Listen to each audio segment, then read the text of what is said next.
Hello and welcome to my channel everybody. I'm Steph.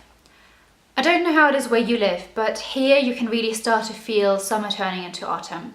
To mark that shift in season, I really wanted to do some autumnal bookish thing. And so fortunately I came across this Finally Fall book tag, which sounded really interesting. So let's have a look. The first prompt of the Finally Fall book tag is: in fall, the air is crisp and clear. Name a book with a vivid setting.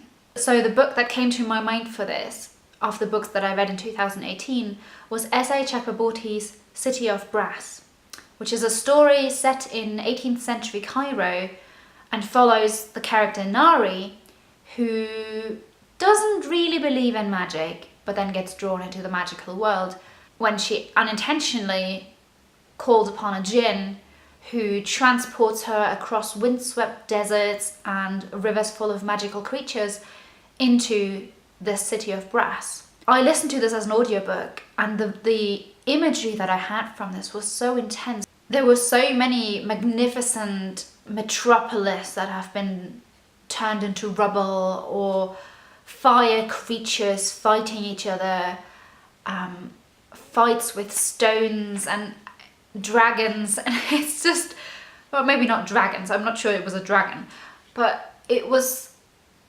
even though I was only listening to it as an audiobook, it had this immense colourful imagery to it. So that's the book that I would really recommend as a vivid book.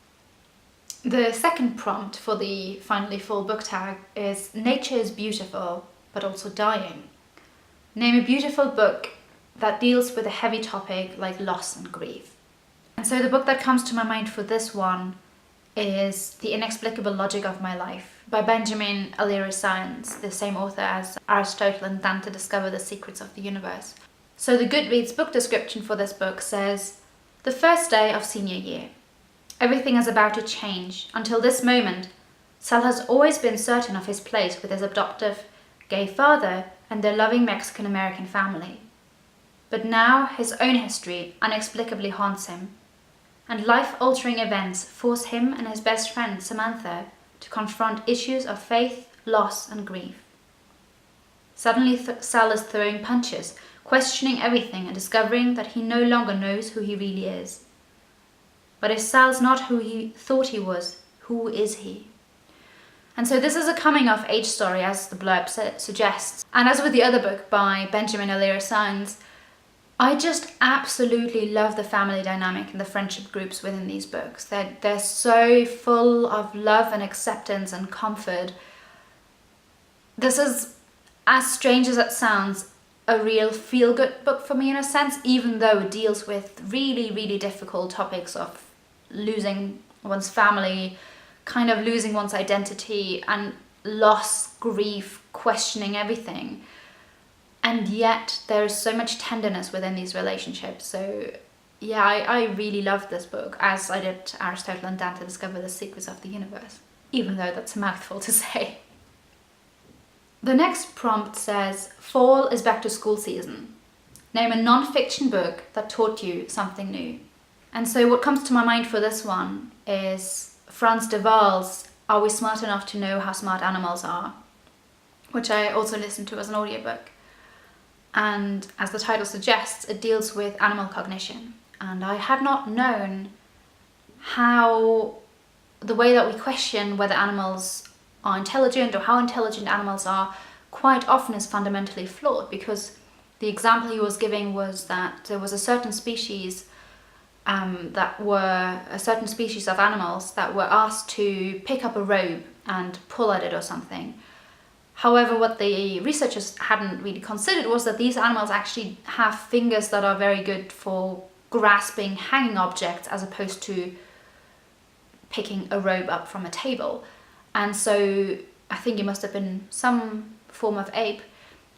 So these animals were really unable to do this simply because their anatomy was not suitable to this task.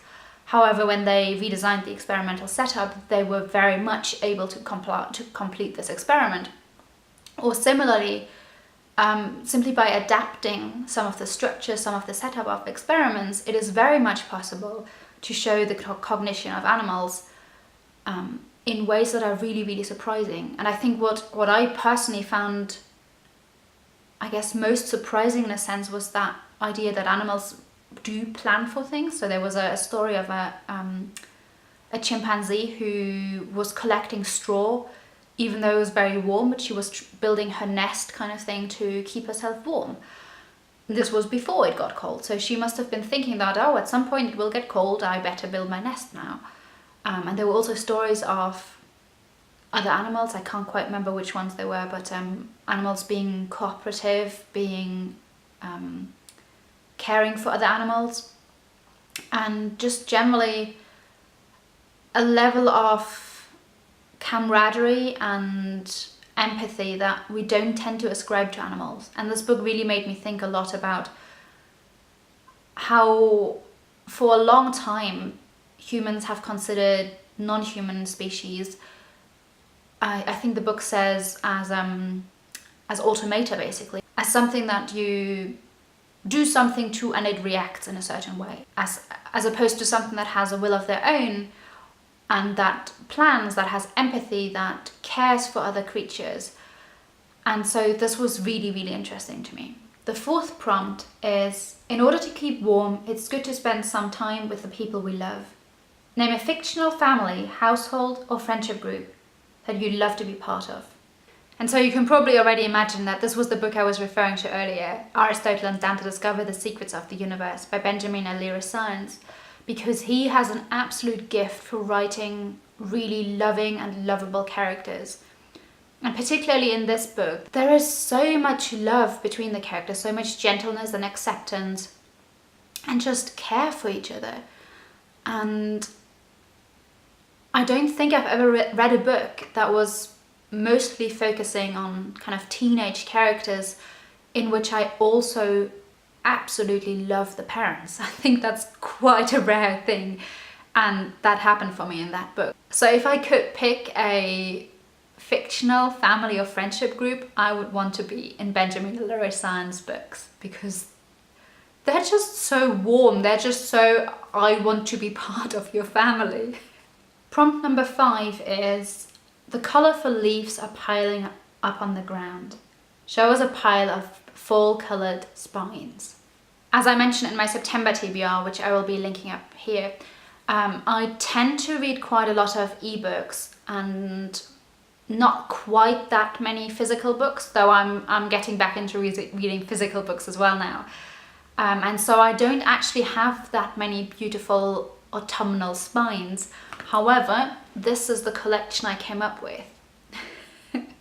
So I'm not going to go through all of these books right now, because they're literally a completely random selection of books that I just thought looked nice, as well as a little pumpkin. The next prompt says, fall is the perfect time for some storytelling by the fireside. What is a book wherein someone is telling a story? And so the book that comes to my mind for this one, which I also listened to as an audiobook recently, is The Map of Salt and Stars by Zeynab Joukhadar. I'm not quite sure how her last name is pronounced. And it tells the story of a Syrian family who lives in America, who, after the death of the husband, or rather the father of the main protagonist, decide to move to Syria in 2011, which happens to be just before the war in Syria starts. And so the father of Noor, the main protagonist, used to tell her stories. And when they're in Syria and she's struggling with the situation there, struggling with not speaking the language, not really fitting in, not being at home anymore, she is retelling the story that her dad used to tell her. And as the war erupts in Syria and her family decide to flee eventually and face all sorts of difficulties with this, her story and the story that she's telling kind of begun to intermingle and become entwined in very, very interesting ways. So I really liked this book, even though it is obviously a very hard story. There are quite a few moments that are very hard-hitting, definitely tissue-worthy. There were a few moments where I was very close to tears with this book. but the storytelling it gives it a really nice element of kind of almost like an escape sometimes, when obviously she's going through a war zone, and yet there's also this other story that she can cling to, and that kind of guides her way in some way actually. Prompt number 7 is: the nights are getting darker. Name a dark, creepy read. So I must admit that I actually have no idea what to say for this, because I actually don't tend to read a lot of dark, creepy books. However, I actually really like the idea of them. So please, if you have any suggestions of nice, dark, creepy, but not horror, please leave them in the comments below. I would love to read them.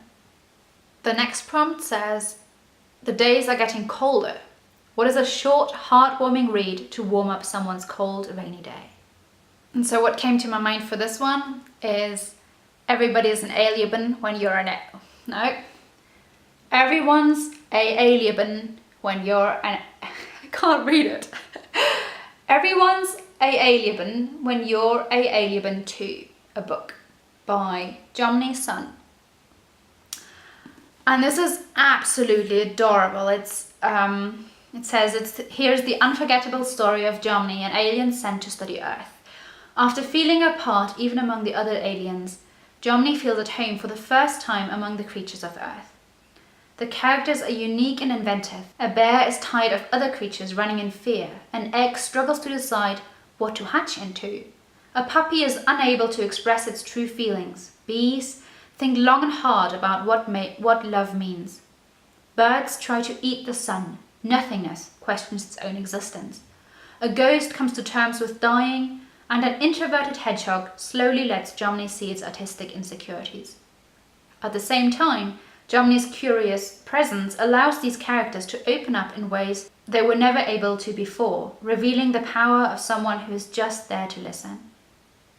Through this story of a lost, lonely and confused alien finding friendship, acceptance and love among the animals and plants of Earth, we will all learn how to be a little more human. So yes, I think if you have a bit of a rainy, dark day, this is so cute. Prompt number 9 says: fall returns every year. Name an old favourite that you'd like to return to soon. So I'm kind of cheating a little bit with this one, because I actually already started reading it. But the thing is that I recently managed to get my mum into Harry Potter for the very first time. She has not read this before. She didn't really know about the story, and I suggested to her that she start listening to the audiobook while she was driving somewhere. And I kept getting messages from her saying, this is really exciting, I love it, you know, this is amazing. And so her enthusiasm reminded me how much I love these stories. I mean, I've known that I've loved these stories, you know, I know that, but I hadn't actually reread them ever. And so I decided to reread them. And so actually it's not quite true. I had read book 1 maybe 2 years ago or so. I read it in Spanish. So I decided to skip that one, and I don't really care that much about book 2. So I decided to skip that as well. And so I'm currently reading book 3, or maybe actually by the time this goes up I might be done and I might be reading number 4 already.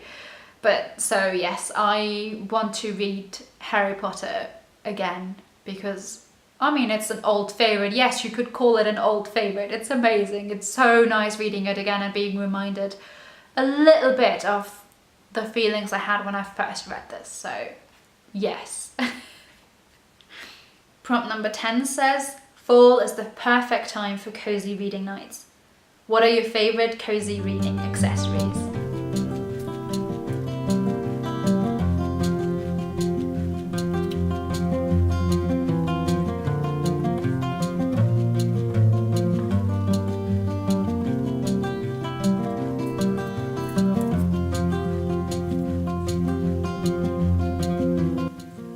As usual, all the books mentioned will be in the description below, so you can go check them out there.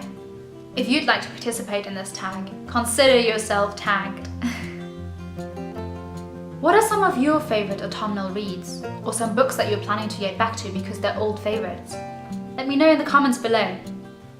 Until next time, See you. Bye.